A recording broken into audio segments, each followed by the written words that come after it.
first overall pick in the 2023 draft has officially arrived in Pittsburgh. How did he do in his first start with the Bucks, and what is happening with the rest of the team? We're going to talk about all that, but welcome to the 412 Double Play Podcast. I am, as always, your host, Michael Castrogano. Joining me, my Double Play partner, Ed Wassel. Ed, Skenes is here, all the fanfare, all the illustrious, gaudy stats that he put up both at Air Force and LSU and then in the minors. What are your initial reactions to one of the biggest pitching prospect debuts in the history of the game? I thought it was a good debut. I didn't get to watch it, but I got to see some highlights. Facing a tough Cubs lineup, we gave up one home run. Yeah, but he definitely kept the team in the game. Yeah, if you throw the ball as hard as he does, it's the same issue with Jared Jones. Hard in goes hard out. So right. There was a line out in the first inning to, I think, Cody Morrell, who just crushes the ball. But overall, no, Skenes, he had some control issues. We're obviously going to talk about that when we do the weekly recap. But a lot to like. The stat looked worse than it should have been because he maybe shouldn't have started the fifth inning. And then, obviously, the fifth inning got out of hand. We're going to talk about that in a second. But first, let's look at the transactions from this past week. Bunch of moves ahead of the weekend series. Nick Gonzalez got a well-deserved promotion back to Pittsburgh. Alika Williams heading down to Indy as the corresponding move. Rodolfo Nolasco, one-time highly touted prospect, shipped to San Francisco for relief pitcher Dalton Jeffries. Don't look at Jeffries' numbers. They don't look great. In order to make room on the 40-man, Jason DeLay moved to the 60-day injured list. We won't be seeing him for a while. Jeffries sent directly to Indy. And then on Saturday, of course, Skenes officially added to the roster. Roansy Contreras was the casualty. DFA'd to clear space on both the 40 and 26-man roster for Skenes. Brian Hayes, who had been sitting the previous two games due to back issues, officially placed on the 10-day IL for reported back inflammation. Alika returning from Indy to take a spot on the roster. The back issues have been a problem for Hayes in the past. Your thoughts on these transactions? Nolasco, I mean, I think he's just kind of been, I don't want to say lost. He's put okay numbers up, but I think he pretty much peaked at high A. So I don't think that's, even the return isn't great, but Roansy being the other move for Skenes being added, looks like the team's going to go with a 6-man rotation for at least the foreseeable future with no off day in the upcoming week. Your thoughts on the team giving up on Rowe? I mean, we knew he was on a short leash this year. We didn't even know if he was going to make the team coming out of spring training. But without having any options, it was essentially the only option without DFAing him before getting another semi-extended look. But I'm not surprised that he was the move to clear space for Skenes. Yeah, 12 games pitched, 16.1 innings, 4.41 ERA, but a 1.65 WHIP. He just could not stop guys from getting on base, and eventually those guys are going to score. Just overall, it's possible a team takes a flyer on him and a trade happens in the next couple days. We'll see what happens on that, or if he ends up back in Indianapolis and tries his luck again, potentially later on this season. Hayes, his power has been down. He's been hitting a lot of ground balls and not even all that hard lately.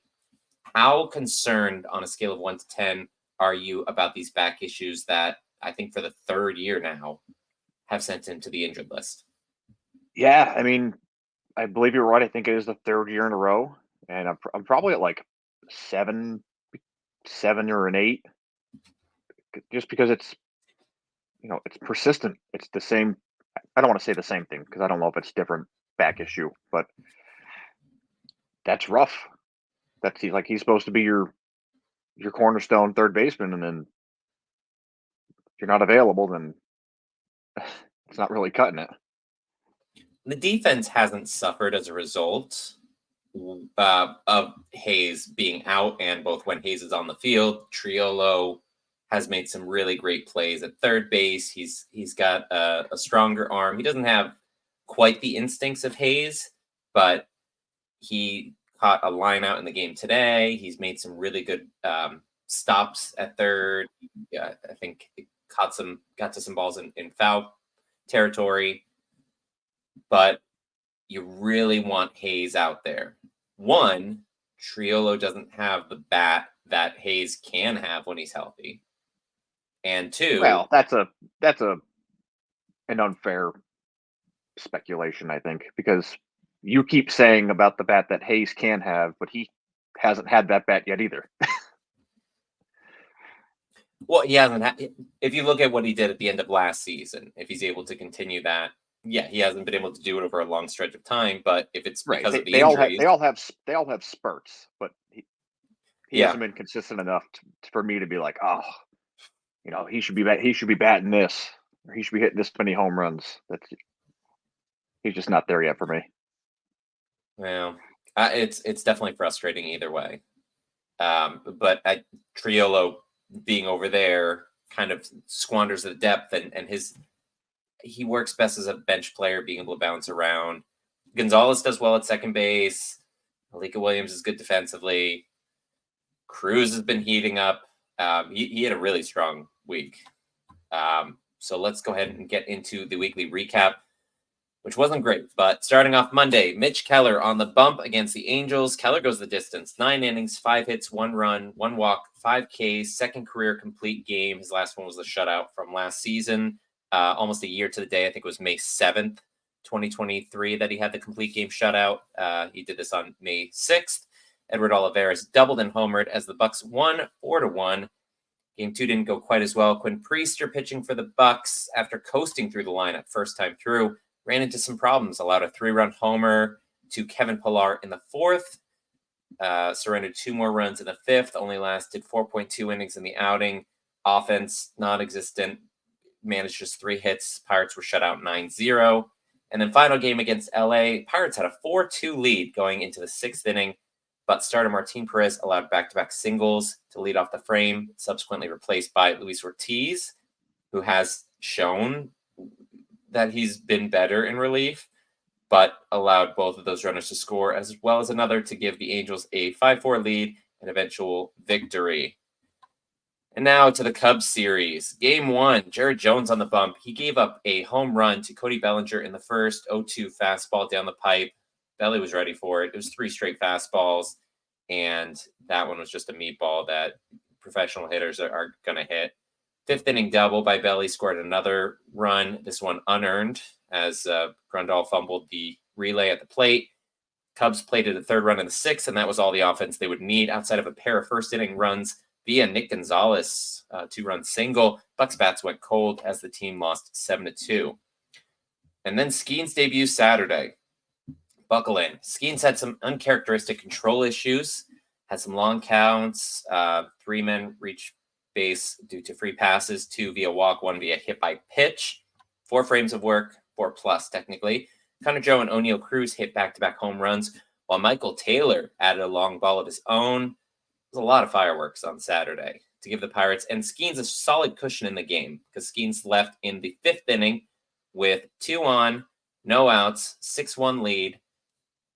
Kyle Nicholas took over. Nicholas struck out the first 2 batters he faced, then hit by pitch for Ian Happ, walked Nico Horner on 4 pitches, and then did the same to Michael Busch, and then Miles Mastrobuoni. 17 consecutive balls thrown. He gets lifted while the bases are loaded. Now it's just a 6-4 lead. Josh Fleming comes in. He walks the first batter, I think on 4 pitches, and then allows it may have been 5 pitches, and then an RBI single to tie the game before they call it for a 2-hour and 20-minute rain delay. Play resumes.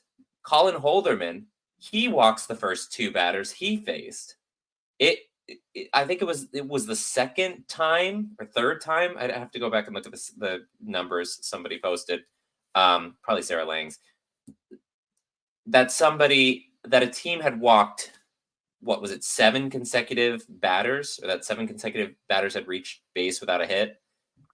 And it was just ridiculous. Finally got an out via a line out, but that was just a long inning. And if that ended up being the biggest story of Skenes' debut, I think we all would have collectively quit baseball fandom. But the Bucks battled back. Bottom of the frame, Yasmani Grandal, of all people, hit a 2-out, 3-run shot over the Clemente wall, gave the Pirates a 9-8 lead. Kutch added on with a home run in the bottom of the 6th, and the team eventually stumbled to a 10-9 win over the Cubs. And then today, plenty of opportunities, but the team just squandered them. Cubs got 2 runs early against starter Bailey Falter. Cody Morrell hit a 2-run shot in the first, but Falter kept the Cubs bats at bay the rest of the way. Really strong start for him. Kind of underrated. 6 innings, 5 hits, 2-run. Bucks once again struggled against the old vet Kyle Hendricks. Cruz got a solo shot in the 4th inning, but Hendricks went 5 strong frames. We got a second run off a Triolo sac fly in the 6th. Unable to add on. Had the go-ahead run at 3rd, but Rowdy Tellez, I believe, struck out. 3 times Rowdy Tellez ended an inning by striking out or flying out. He's getting a lot of hate, and it's starting to get merited. Or maybe it's always been merited. Team also squandered a bases-loaded 1-out opportunity in the 9th inning with the middle of their order up. Just were not able to capitalize. 10th inning, Aroldis Chapman in. Here's how it went down. Cody Bellinger, leadoff single to score the ghost runner. He got tagged out trying to advance to second. Mastrobuoni, however you say that, flies out. And then Patrick Wisdom, foul tip, strike 3 into Grandal's glove. Then it pops out. A couple pitches later, he hits a home run. And Chapman, I think he walks another hitter. He comes out with an injury. Kyle Nicholas came in. He eventually got the 3rd out, but the Cubs already added another run. So then we're down 5-2, going to the bottom of the 10th. Connor Joe hit a leadoff 2-run shot, but team couldn't put on another run from there. The Bucks lost 5-4, which is frustrating because I know the game yesterday, Saturday, there were a lot of opportunities for either team to win because both teams were pretty much trying to give the game away, it seems. But man, so many opportunities today. And there was a lot of solid defense being played by the Pirates. Sawinski made a lot of really good plays in the outfield. O'Neal Cruz, I think like scorching ground ball that he dove and caught. Like line drive, didn't hit the ground. But obviously this is not who you want to be losing to. When you're losing ground against your own division. Your thoughts on this series? I mean, at least we got to see some offense this series. That's starting to heat up a little bit more. I mean, when's the last time we scored 10 runs in a game? So that was one of the things I mentioned the 11th. So on Saturday, that game, it was the first time that we put up crooked numbers in 3 consecutive innings since September 23rd last year, when we had that big comeback against the Cincinnati Reds. That was the first time that they had. And before that, they hadn't even had 2 consecutive innings of multiple runs since, I think it was April 7th. It was the first game of the Tigers series. So like over a month ago. Yeah. So the offense, there's some bright spots. All right. Ed's going to be the optimist today. You tell me about these bright spots. I think we just I want you to be the optimist. The offense actually scoring. I mean, yeah. Granted, like you had mentioned, there was still a lot of missed opportunities, but typically it would have been every opportunity missed. You could have had bases loaded, no outs, 3 innings in a row, and it feels like they would have squandered it and maybe scored 1 run. Yeah. Well, you think about it, 6 games, 24 runs, so they average 4 runs per game. Coming into last week, I think they were averaging 2? Maybe a little under 2? I think it was under 2 in the previous month, because we talk about it all the time how bad the offense is. And there's lots of people who you can point fingers at. I mentioned Rowdy Tellez today. definitely was not like people were saying, okay, he's the reason why they lost. Flied out to left for the third out in the bottom of the second. He grounded out to the pitcher for the final out in the bottom of the fourth. Sixth inning, struck out looking with the go-ahead run at third. Like those are opportunities where you need to not make the third out, and he makes the third out. Yeah. I'm gonna argue that he's not the biggest problem right now, and it's mostly because he's not in the position where he's expected. The expectations have like plummeted for him. So my special for today is going to be focusing on that. But first, we're going to look down on the farm. Couple really rough weeks for the affiliates, and then one really strong one. Indianapolis at Louisville bats. First week of the year without Skenes leading that rotation, and the Indy pitching struggled. Best start came from Cam Aldred, 5 innings, 2 run, 1 earned ball.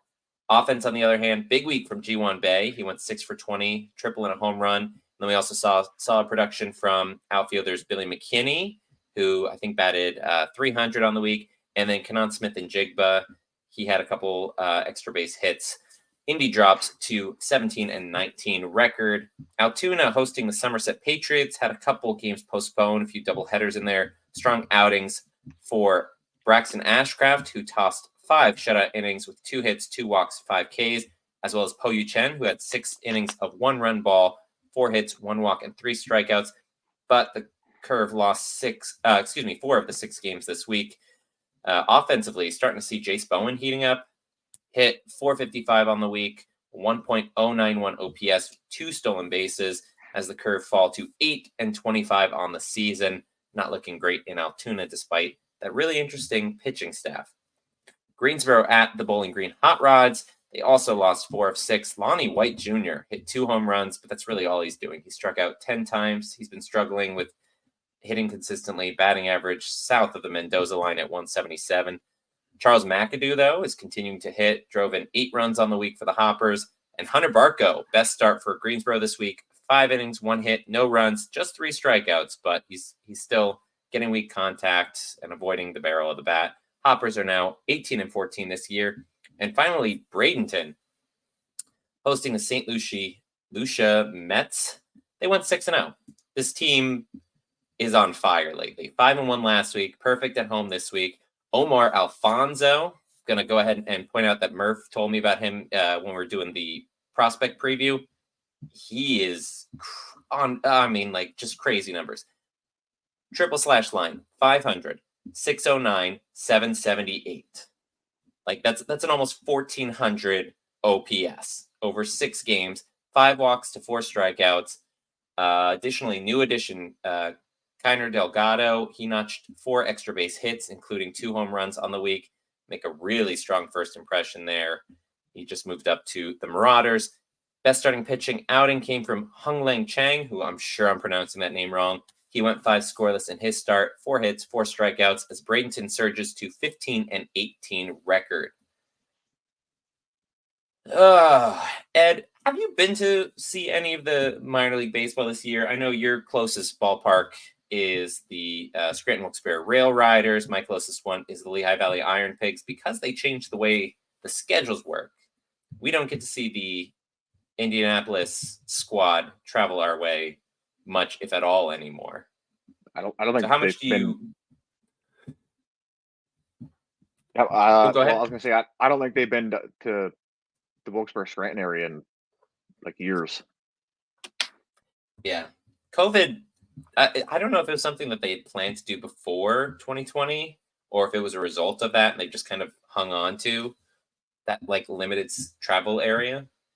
But man, they used to come to Lehigh Valley every year. I'd go get to see them play a series, and not for a while now.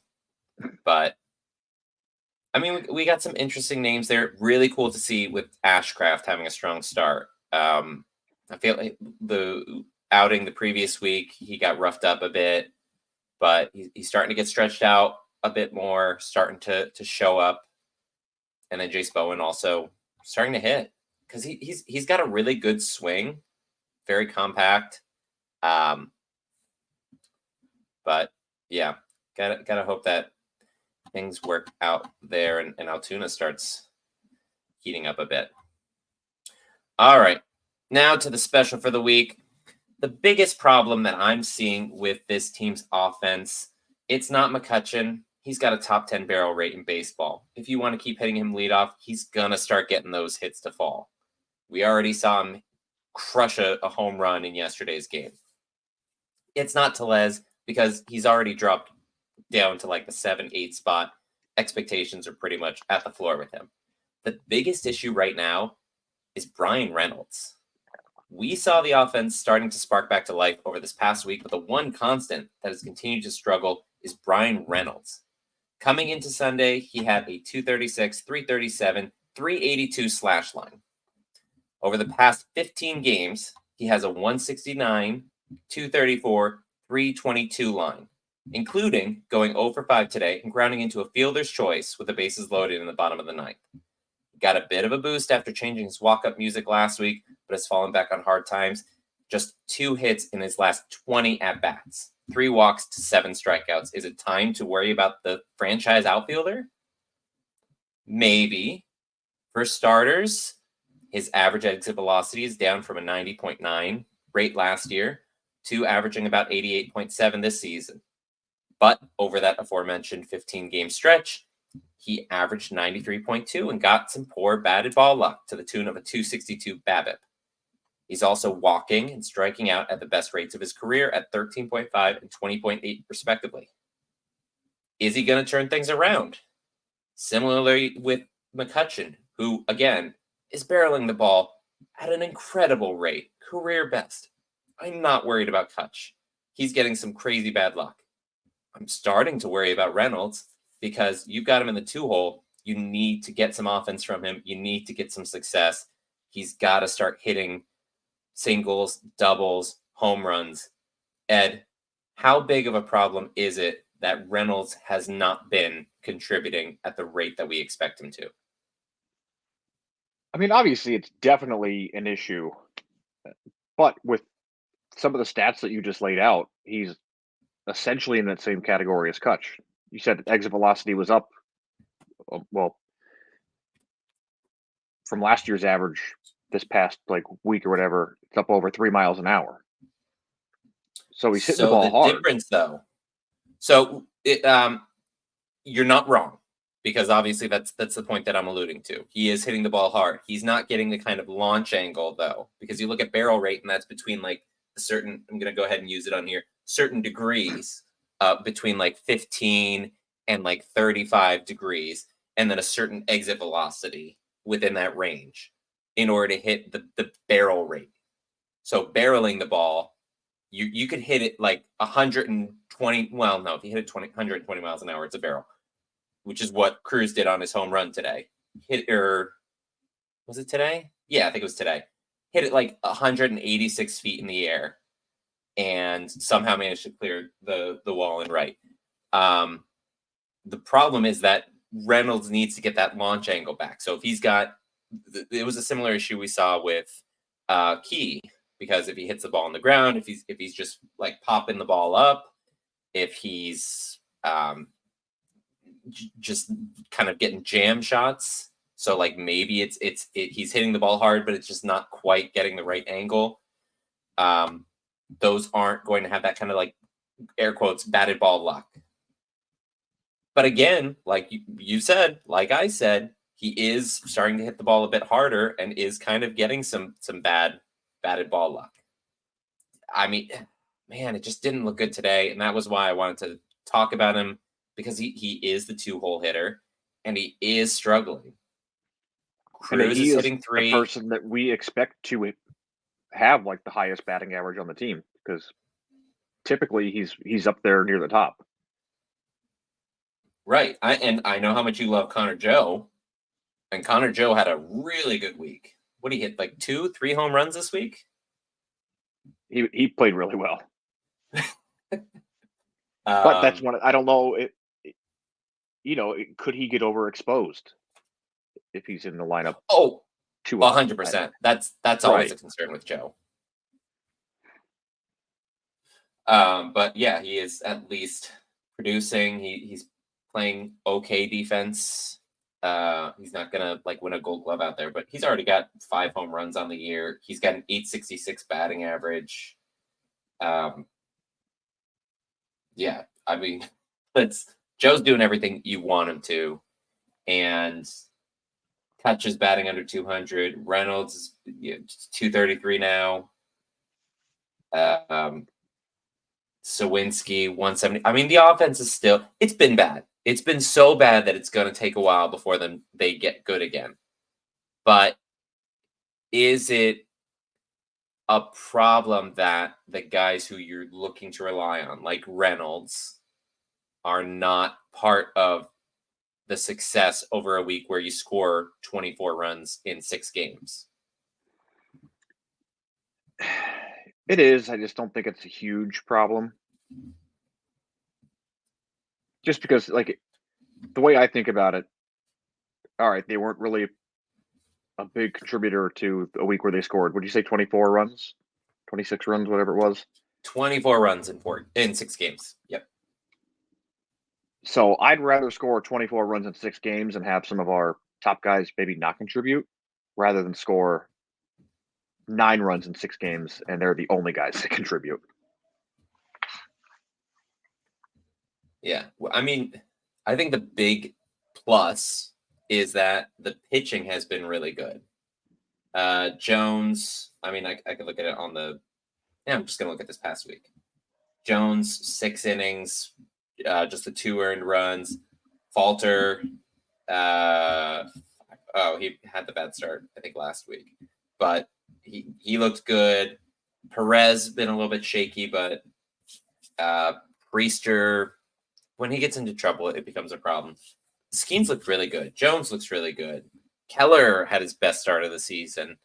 Is the pitching enough? And I'm going to put the bullpen aside because that's been a whole different issue. Is the starting pitching good enough to get this team through some bad offensive appearances and games? It really depends on how bad the offense is. We watched it over the last month where the pitching as a whole, if they gave up a lot of times only 2 runs, but if they gave up a third run in the game, it was essentially game over because the offense just was not producing whatsoever. So it just depends on how Yep. poor of an offensive performance you're talking about. Because you know what I mean? If pitchers can only give up 1 run, if you can't score one, you're still losing. Yeah. They obviously got shut out by the Angels last week, scored only 2 runs on Friday. They got to take advantage of those opportunities. At least we're starting to see it turn a little bit, which is good because we're heading on the road and we got a tough week of opponents.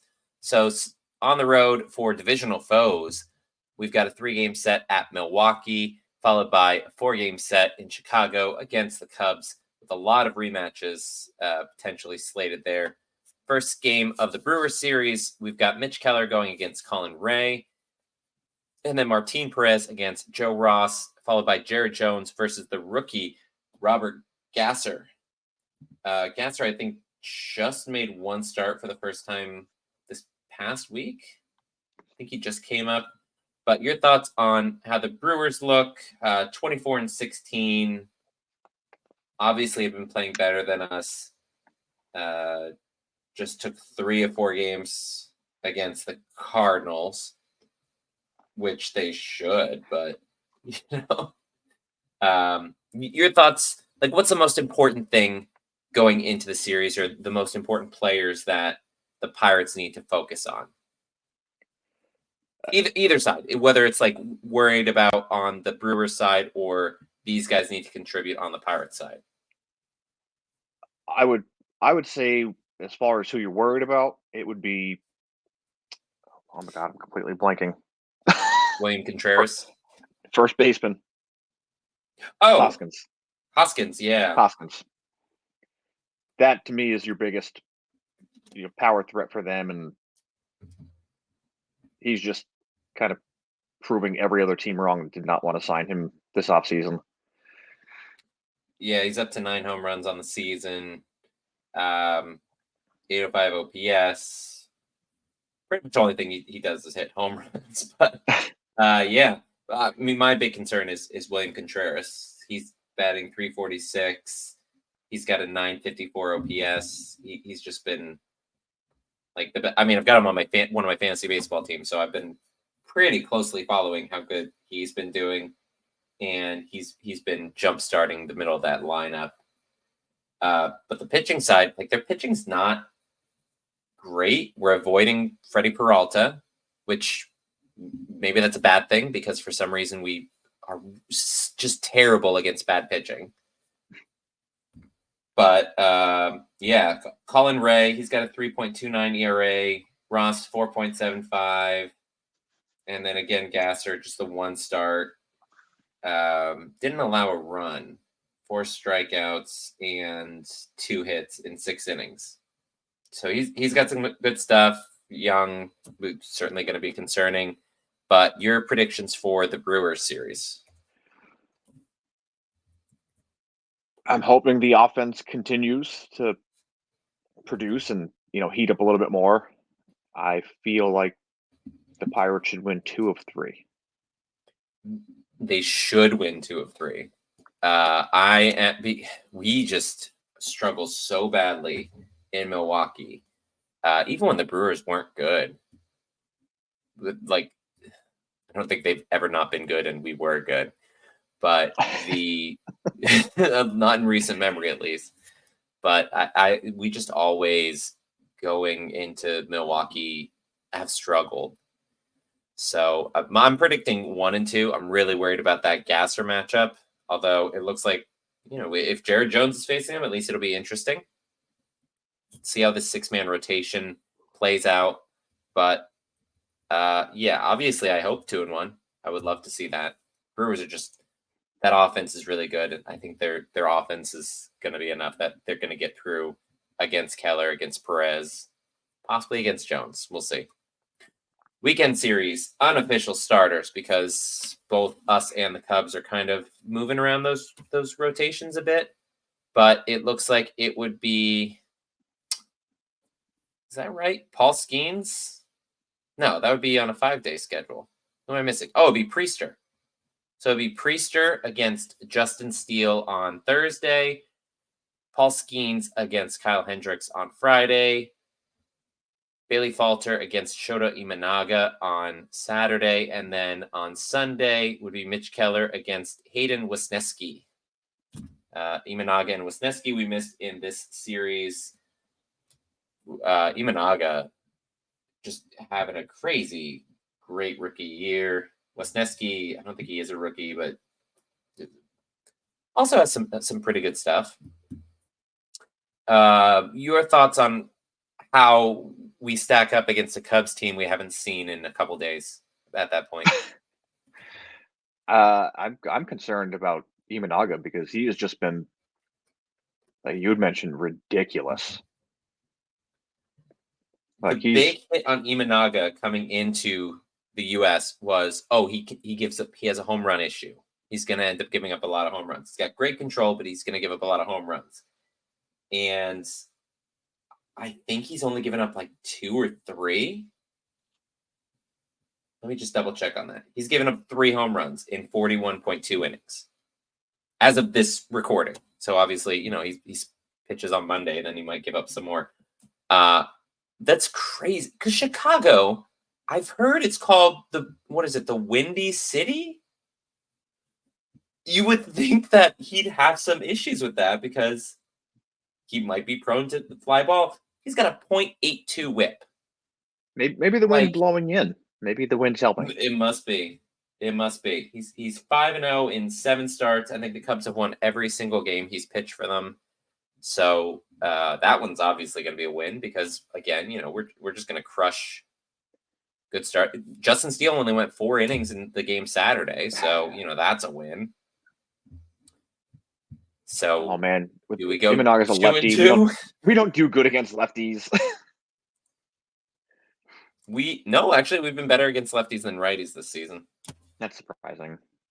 Well, we throw out like a Uh, straightforward right-handed lineup against them, so it's probably heavily weighted by the fact that we faced a bunch in the Marlins series. And it's just been downhill since then. But predictions for 4-game set in Chicago. And again, after this, we're not going to see the Cubs until the end of August. So we got a big stretch before we have to rematch with these guys again. And then we're going to see them like 6 times in 10 days, 9 days, something like that. fun. Baseball schedule is weird now. I know you just said it as a joke, but I'm gonna call a split. I'm also going to call a split. I think that's the matchups are not great. I mean, Skenes versus Hendricks is interesting. And then, Keller versus Wisniewski. Yeah, Steele's tough. Imanaga is tough. The Cubs are just really good this year, which Yeah, sucks. and Their I'm offense excited to isn't. I see like Skeens in his second start because as much as you say, and that I know he says like all the right things, where he's like it's just a game. Like he was not worried about the College World Series game that he played in. Like MLB is a different animal, man. Like you can't say that your nerves aren't there, and that could have been some of it. The contribution to his control issues, Yeah, I definitely like think he had some nerves. I mean, which it's perfectly acceptable. I don't care who you are. yeah, it's fine. You don't have to go out. I think people expected he was going to come out and have a Strasburg-like start, but 4 innings, 6 hits, 3 runs, 2 of which scored after he left. The 1 hit by pitch, 2 walks, 7 strikeouts. Like he was working all the pitches. He was taken out with only 84 pitches. It was only his second time. Well, he pitched on 6 days rest, but it was his highest pitches that he had thrown in a start this year. I think his previous one was like 74. So next week, maybe he'll be up in the 90s, Yeah, and hopefully. the experience of that one game, now you realize, okay, you can throw 100 and 102. You're not just blowing it by major league guys like you are with the guys coming up through the minors. Like they've seen this stuff before. So Who? All right, I'm going to end it with this question. Who do you think has a better career long term? I mean, obviously, long term career. Who do you think has a better career by the end of their time in the bigs? Paul Skenes or Jared Jones? man, that's tough. I want to say Skeen just because of his track record, Mm-hmm. because he's consistent. He pounds the strike zone. Doesn't typically have command issues. Doesn't walk a lot of guys. We're almost seeing like an anomaly with Jones because all coming up through the system, we were all like, high ceiling, but it almost looked like he was going to be a bullpen arm because Yeah. he really struggled with walks. And And now he has the best strike percentage of any starting pitcher in baseball. right, Like can by can a he bit, by maintain that? quite a bit. I don't know. So just by looking at the past, like Skeens has just been consistently more consistent, for lack of better words. But That's going to be interesting. Well, we're excited to have both of them in the rotation officially now. And that wraps it up for all of us here at the 412 Double Play podcast. Follow me on X, 412 Double Play, Ed's at Ed_Wassel. If you're watching on YouTube, you can already see that. Follow us on Spotify, YouTube, Apple Podcasts. Listen to them wherever the podcasts are found. If you're listening, which you have to be because otherwise you're not hearing this, you know where we are. Subscribe so you get notified when we drop our new episodes. Check out the articles at steelcity.com. The link's in the description. By the time you're listening to this, we might have the preview for the Brewers series up. That should be up early tomorrow during the day. As always, thank you for checking out the show. From all of us here at the 412 Double Play podcast, thank you for joining me this week. Hopefully, we're going to get some series wins again. But let's go, Bucks. let's go, Bucks. Take it away, Sawyer. I'm about to monologue. Ready, Jolly Roger, dude. I am the most tech savvy person you know. All right. Have a good one, guys.